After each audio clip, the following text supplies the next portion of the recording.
Upon arriving at the luxurious high-rise apartment, I spoke with the person at the front desk and obtained the keys. Using the dedicated high-speed elevator, I headed to my home located at the top of the building. "Wow, this is so nice," I thought as the door opened. My sister-in-law burst in ahead of everyone else and exclaimed joyfully, "Well, let's start organizing our belongings." I called out, but no one seemed inclined to help. I had anticipated this, but it still wasn't a nice feeling. After the movers placed the items in their designated spots, I proceeded to unpack alone. "I'll take the large room. The daughter-in-law can have the small storage room," my in-laws said as they were allocating rooms, but I ignored them and focused on unpacking. "It's really a nice place. I wouldn't mind making this our last home." "You're right. I'm glad to see Dad and Mom happy." Ryan and his family exchanged these words with beaming faces. "It's like a dream to live in such a wonderful house," my sister-in-law said, overwhelmed with emotion. "Perhaps it's time to reveal the truth." "Huh? Whose house are you talking about?" "My name is Tiffany Brown. I am 32 years old and work as a freelance illustrator. Although I used to be a full-time employee at a major publishing company, I chose independence and now primarily accept work from my former employer while also starting my journey as a children's book author. 2 years ago, upon marrying Ryan, we began living together in the apartment I had been residing in. The reason we lived there was that the house was actually my property, and Ryan moved in with me from his rental place. I lost my parents in a traffic accident during my childhood. Afterward, I was raised by my grandparents and bought this apartment when I started working. The funds for purchasing this home came from the compensation and insurance money related to my parents' death. My grandparents, who raised me, saved the money without using it and gave it to me for my future when I graduated from college. The reason I chose that apartment was because my grandparents decided to move into a nursing home, wanting to spare me the burden of caregiving. They planned to enter the facility together. Respecting their wish, I chose this apartment for its convenient access and proximity to the facility they would be staying at. Although they said there were other uses for the money, it was the best choice for me. About 10 years have passed since I started living here. The 10 years spent with my parents and the other 10 I spent with my grandparents are equally significant to me, and I feel a special attachment to this house. I met Ryan at a friend's wedding after party. He was a colleague of my university friend's soon-to-be spouse. Since many of us happen to be of the same age, we decided to form a group and hang out occasionally. Several couples emerged within this group, and some even led to marriage, including us. Ryan always brightened up the surroundings and was a real mood maker. From our first meeting, I was charmed by him. I was drawn to his bright personality and found him attractive. However, that impression was superficial, and soon after marriage, I got to see his other side. While Ryan was a true gentleman when we were still dating, it became clear post-marriage that he was not the type to spoil a woman who was already his. In fact, he seemed to be the type who took advantage of people once they were in his palm. "I'm living at your place. At least pay for the living expenses." "Huh? What do you mean by that?" "If I weren't living here, the expenses would remain the same, right? So just continue paying for everything like you've done up until now. There shouldn't be any problem with that, right? In fact, my apartment is already paid off, and there are no remaining mortgage debts. However, living here requires maintenance fees and a reserve fund for repairs, not to mention the taxes. Since I own a car, I'm also paying for the parking space as well. Those are costs you would be paying anyway, whether I'm here or not, right?" "That's true, but then it shouldn't be a problem for you to continue paying them as you have been, right?" This argument might seem logical at first glance, but it's actually not. "But Ryan, you're going to be living in this house too, and we agreed to share the living expenses. I'd prefer if we could split them. When I said this, Ryan retorted angrily, "You're so greedy, a real money grubber. I never thought you were that kind of a woman." I was stunned by his words and left speechless. I thought that we were on equal footing in our future life together as a couple. I thought that we would naturally bear the expenses of our shared home together. I'm not saying I won't pay anything. Of course, I'll pay half of what I use, but you're the owner of this house, right? In other words, since this house is my property, I should bear all related expenses. I'll cover the amount related to my expenses, so isn't that arrangement fine? Faced with that, I reluctantly accepted his proposal. At the beginning of our marriage, Ryan did contribute to half of the living expenses, but only up to the amount I requested. The electricity bill was this much this month. That's quite a bit. Aren't you overspending by working from home? I had already quit my job during our dating period and became independent as a freelancer. I work from home most of the time, occasionally going out for meetings or to see friends. It doesn't seem fair. Ryan first expressed his dissatisfaction with the utility bills. "What do you mean, not fair?" I asked. "You see, I spend most of my day outside. Why am I obliged to pay for your electricity use while you work at home?" he retorted. I was just dumbfounded by his logic and couldn't find words to reply. "I only use electricity for a tiny fraction of time from when I get home until I go to sleep, so I shouldn't have to pay half," Ryan argued, and after that he indeed paid only a minimal amount. He applied the same logic to the gas and water bills. At first, I had no choice but to accept it. Although Ryan's time at home was short, the utility bills obviously increased with his presence, but it was impossible to pinpoint the exact amount of how much he was using. While I did listen to Ryan's complaints, I obliged to his arguments since he was still willing to share living expenses with me. I now realize how foolish that decision was, but at that time, I thought it was for the best. I concluded it was better to accept a little bit of discomfort and have a peaceful marital life rather than argue over minor issues early in our marriage.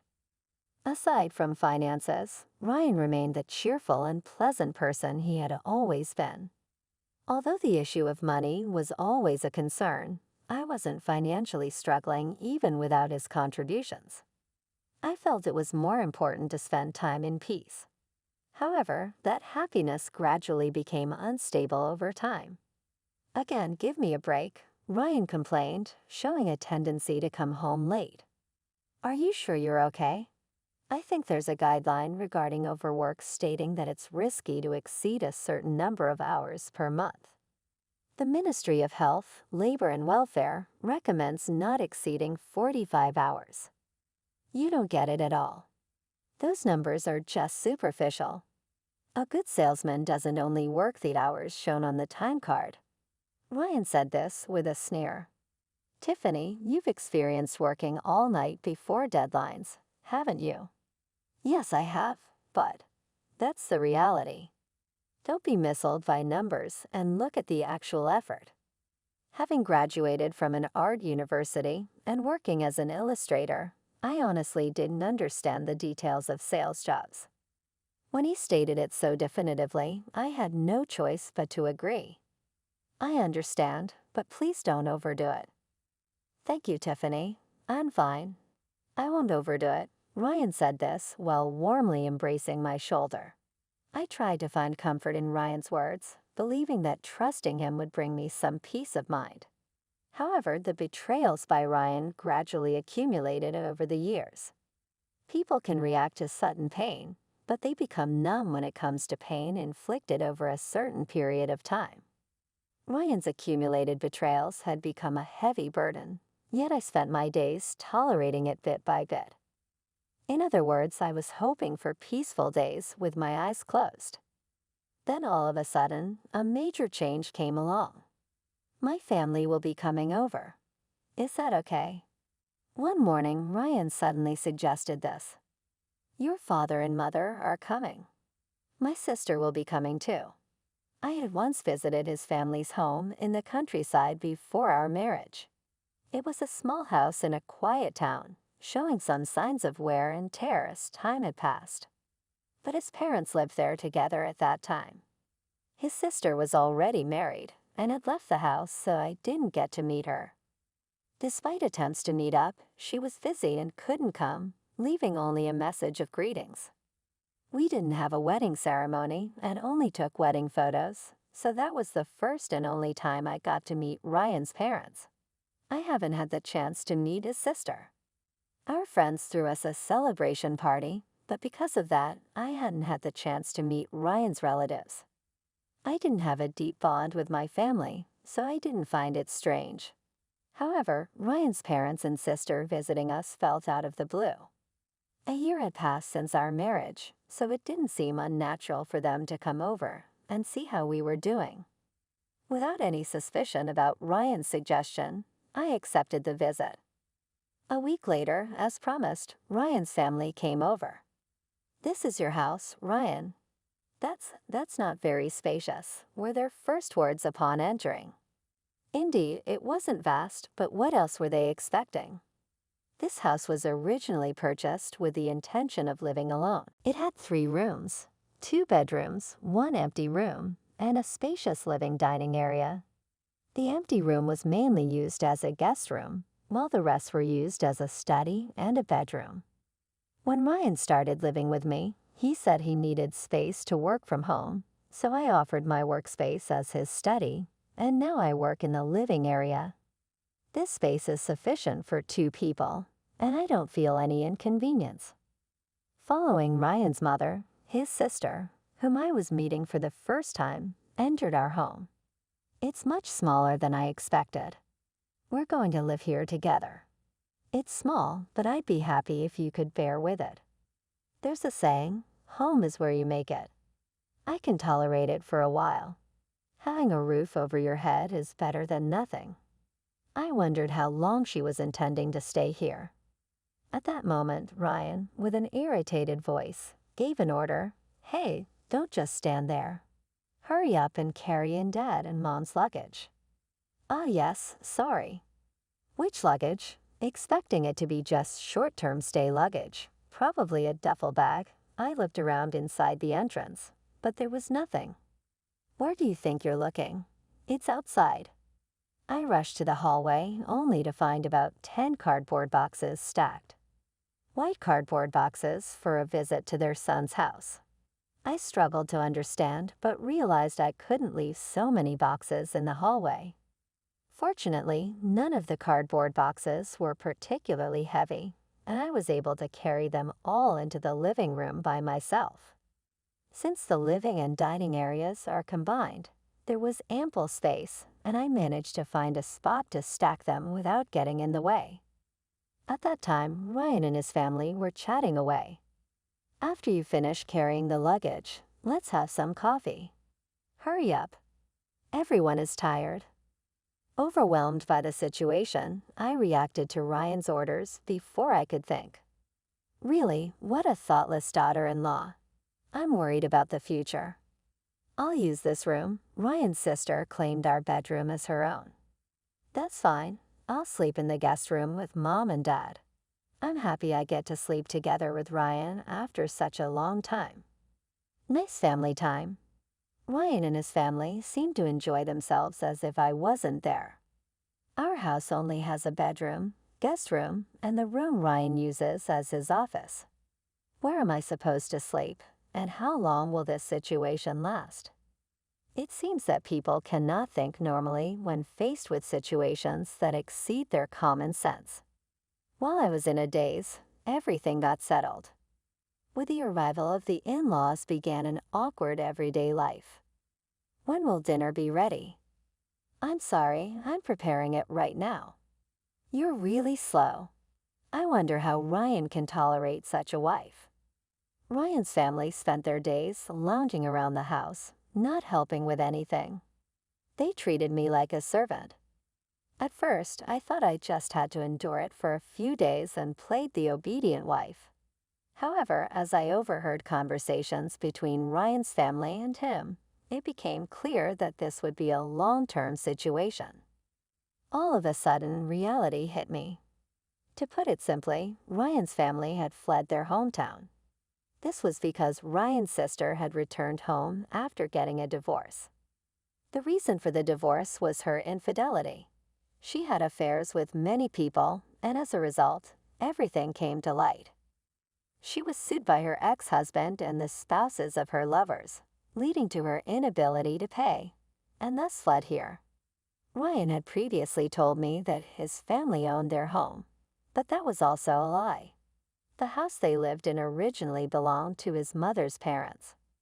Ryan's parents, incapable of providing for themselves, moved in with them, and after his mother's parents died, they just stayed there. The actual owner was Ryan's mother's brother, who had repeatedly asked them to leave, but they stayed, using their residency rights as leverage. Although he wanted them to leave, he had his own residence and never forced his sister's family out, despite making requests for them to vacate. However, when Ryan's sister returned home with a huge alimony to pay, the parents suddenly decided to sell the house to raise funds. When his mother's brother found out, he was furious and considered legal action, prompting them to flee with all their belongings to our house. Those belongings were the 10 boxes I struggled to carry in that day. That was all they had. I don't know nor care what's inside those boxes, but it seems they don't contain anything of value. Overall, they came to us in a bind, and they seemed to plan to depend on us for the foreseeable future. Among that family, only Ryan was different. He was good at studying, graduated from university with a scholarship, and didn't seem to belong to such a family. At first glance, he presented himself as a refreshing young man, landed a job at a somewhat reputable company, and then met and married me. I couldn't see through Ryan's or his family's true colors. I have no parents, and I'm all alone. I own my home and have a job. For Ryan, I must have been an ideal target. This was no laughing matter. Now that I had it all figured out, I had no intention of being submissive. I absolutely could not accept being manipulated by such a terrible family. I pondered how to resist and immediately started to take action. The following day, to do that, I first had to pretend to be obedient on the surface. I must not let Ryan or his family catch on to my plan.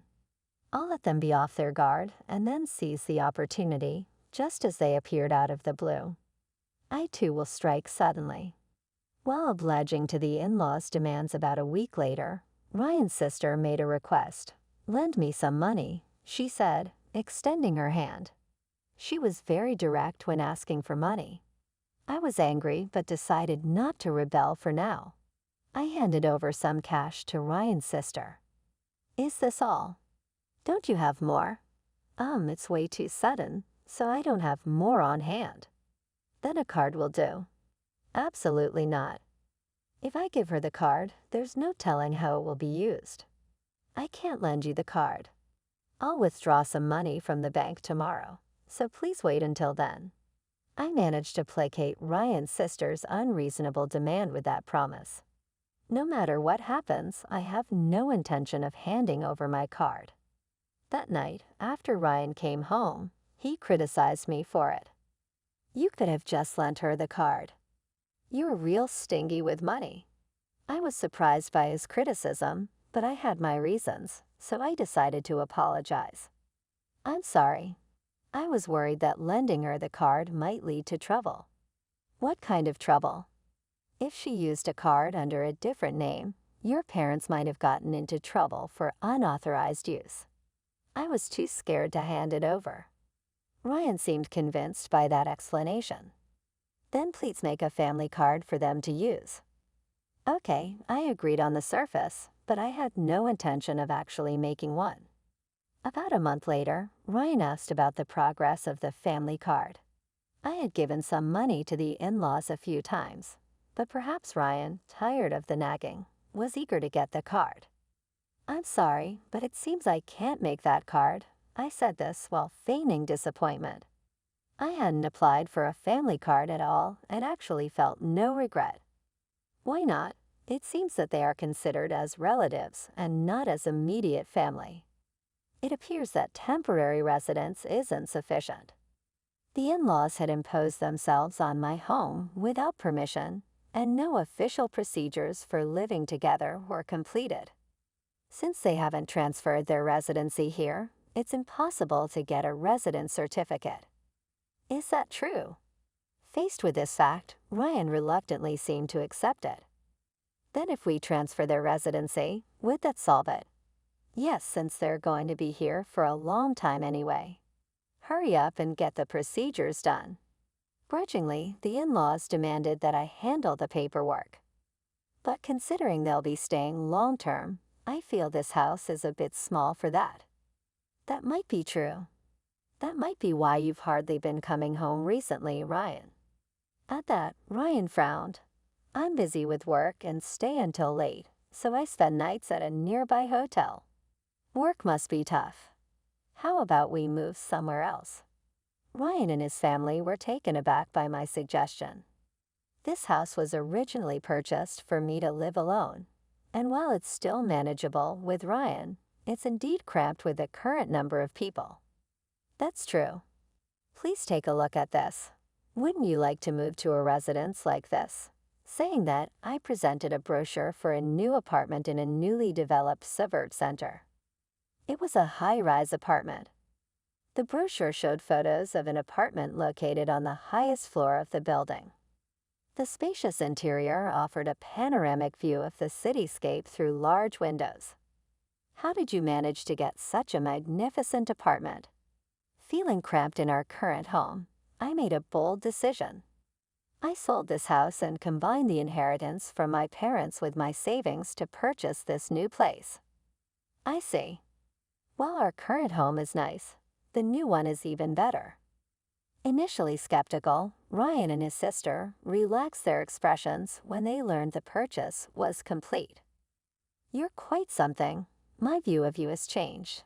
I feel like now we can finally accept you as a family member. The in-laws also nodded in agreement, smiling. Thus the discussion about the move went smoothly. A month later, moving day arrived. While I felt a bit sad to say goodbye to the house I had lived in for so long, it was a step toward a new beginning. After loading the truck with our belongings, we took a taxi to the new residence. Upon arriving at the high-rise apartment and speaking with the front desk attendant, I received the keys to the apartment. Using the dedicated high-speed elevator, we headed to our new home at the top of the building. Wow, this is amazing. As the door opened, Ryan's sister rushed in first, exclaiming with joy. Let's start organizing our belongings, I called out, but no one seemed inclined to help. I had anticipated this, but it still wasn't a nice feeling. After the movers placed the items in their designated spots, I began unpacking alone. I'll take the large room. Daughter-in-law can have the small storage room. That was how my in-laws were allocating rooms. But I ignored them and focused on unpacking. It's a really nice place. I wouldn't mind making this our last home. You're right. I'm glad to see Dad and Mom happy. Ryan and his family exchanged these words, smiling. It feels like a dream to live in such a wonderful house, Ryan's sister said, overwhelmed with emotion. Perhaps it's time to reveal the truth. Huh? Whose house are you talking about? I asked, feigning surprise. What? This isn't your house. This is the house I purchased to live with my grandparents. Ryan's sister protested loudly. Yes, I did ask if you wanted to live here, but that was merely a question of interest, not an offer to live together. I can't imagine living with these people forever. I would like you all to leave immediately. I am the owner of this house. As the landlord, I am asking you to leave, so please comply before this escalates into a problem. Don't be ridiculous. Ryan, his face turning red, stamped his foot in anger. Just be quiet and obey me. This house is for me and my family. If you don't like it, you can leave. Yeah, get out. Exactly, Ryan and his family were pressuring me to leave this house. I used the wall-mounted intercom to call the concierge. "Excuse me, there are intruders in my house trying to kick me out. Please come immediately." With those words, an alarm sounded throughout the room. "What's going on? So noisy, stop it right now." The security staff, alerted by the call, arrived promptly. In the room, that's the benefit of living in a luxury apartment. These people are the security staff of the apartment. If you don't leave, I'll have no choice but to call the police. As the doorbell rang and the security staff inquired about the situation, the in-laws started to panic. They must have realized that my warning was not a bluff. Even though the security staff had arrived, the in-laws desperately tried to talk things over. I decided to listen to what they had to say. I wanted to know what Ryan had been telling his family. He portrayed me as a pitiable woman with no relatives, claiming that without him, I couldn't sustain myself and that it was okay to treat me like a housemaid. This testimony from the in-laws was valuable, so I decided to be lenient. In fact, when giving money to the in-laws, I had them sign a document stating the amount I gave them. To put it simply, it was a promissory note. "Ryan told me I need proof that I've given you the money. Otherwise, I will be scolded. If you sign, I'll give you as much money as you need." Presented with this condition and realizing they could get money, the in-laws readily signed. Thankfully, I secured evidence of the loan amounts. Originally, I planned to get the money repaid from the in-laws, but realizing it would be difficult, I decided to make Ryan responsible and urged him to leave the apartment. "You're safe for now. If you leave immediately, I'll forget about the money. But if you step foot here ever again, I'll demand the full amount of the borrowed money." As I waved the promissory note, the in-laws finally gave up and left. "I'm Tiffany's husband. I have the right to live here. I won't leave." Ryan insisted on staying and refused to leave. "Then let's talk this over right here, right now." "All right, let's talk. If you do anything strange, though, I'll call security immediately." After expressing my gratitude to the security staff, I dismissed them for now. "Why are you doing this? Do you hate my family that much?" Of course, appearing suddenly and treating me like a slave, I firmly countered Ryan. "All right, if you hate it so much, I'll ask my mother and the rest of the family to leave. But I should stay here, right?" I was appalled by his words. He was planning to abandon his family just to secure his own residence. "No, you need to leave this place too." "Why?" "We're husband and wife." "No," I presented Ryan with a folder. "What is this?" Ryan's face went pale as he looked through the folder. "Quite a young one, isn't she? Apparently, you've been spending several days a week together." The folder contained evidence of Ryan's infidelity. Numerous photos of them walking intimately and entering a hotel together. Ryan had been having an affair with that woman shortly after our marriage. "You plan to proceed with our divorce and move to your previous apartment, correct?" "That's a lie." "Who told you that?" I activated the voice recorder I had in hand. His lover's voice filled the room, and Ryan froze. It was evidence obtained by a private investigator. The investigator had contacted the other party, informed her that Ryan was married, and recorded her reaction. The woman boasted about how once I was out of the way, she would live in Ryan's apartment with him. She believed Ryan was in the midst of divorce proceedings and that I was the obstacle because I wouldn't agree to the divorce. That left Ryan exhausted from dealing with his family and ultimately resulted in me leaving the house voluntarily. The woman was convinced she was Ryan's only true love and that his relationship with me was completely over. She laughed, saying true love would eventually win. But as soon as she realized she was speaking to an investigator, she started to defend herself. She felt deceived by Ryan, thinking their relationship was over. She was willing to reveal everything in exchange for not pursuing damages against her. When asked by the investigator what I would do based on her information, I said, It depends on what you tell me. And she ended up disclosing everything, even information not requested. All of it was recorded on the voice recorder. True love turned out to be quite fragile. I've got solid evidence. This could lead to a substantial settlement. Ryan collapsed to the floor, drained of strength. I've sent your belongings to her apartment so you can live there from now on. Please leave now. I contacted the concierge again and had Ryan, who had lost all his strength, removed from the room. As promised, I decided not to pursue damages against the lover. Right dishonest actions became clear through the testimony provided. As a result, I was able to secure a substantial settlement from him. The amount was more than enough to take forgiveness into account. In return, I informed his and her parents and their workplace about his actions. Since there was no promise to keep the information secret, sharing it was not a problem. She was Ryan's subordinate, and they had grown close while working together. It might have been a touching story had he not been married. After informing the company, they admitted to their lack of management and apologized to protect their image. The company had her resign while Ryan was demoted and transferred to another subsidiary. The two had engaged in personal conduct during work hours, causing damage to the company. Such actions required appropriate measures. Rumor has it that the family is now living together in her apartment. They claimed it's your fault that we are in this situation. Take responsibility. So they reside in that apartment together. Ryan took out a loan to pay me the alimony. He is now struggling to manage his finances and repay the debt. I anticipate that he'll soon be forced to ask his family to leave due to financial difficulties. Ryan thought of me as being pitiful, caring for my grandparents in a facility, but the reality was slightly different.